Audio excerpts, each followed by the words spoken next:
আমাদের বাড়িতে পালং শাক এসেছিলো, তাই পালং শাক দিয়ে ভাবলাম মিষ্টি খাবার তৈরি করব।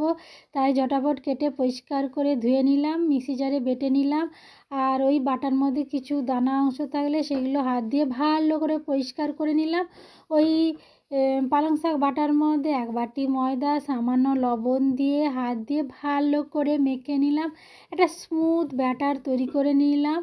তো ব্যাটারটা তৈরি হয়ে গেছে। এরপর গ্যাসে তাওয়া বসিয়ে দিলাম, গরম করে তাওয়ার মধ্যে অল্প তেল দিয়ে খুন্তি দিয়ে চারদিকে তাওয়ায় তেলটা ছড়িয়ে দিলাম। এরপর একটা চামচ যে সাহায্যে ওই ব্যাটারটা দিয়ে খুন্তি দিয়ে আমি চারধারে গোল করে নিলাম, একটা সরু চাকলির আকার তৈরি করে নিলাম।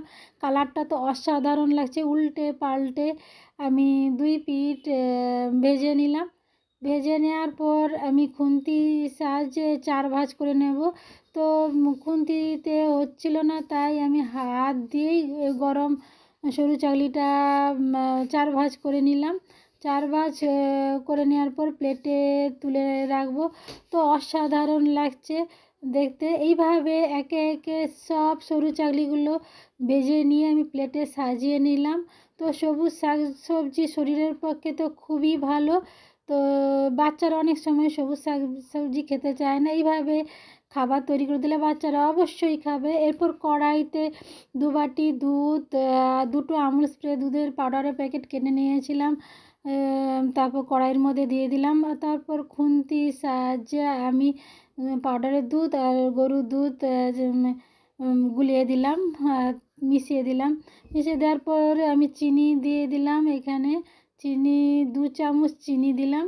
চিনি দিয়েও ভালো করে গুলিয়ে নিলাম। এরপরে মিল্ক মেড ওটা কেটে নিয়েছিলাম, অল্প করে দিয়ে দিলাম, যাতে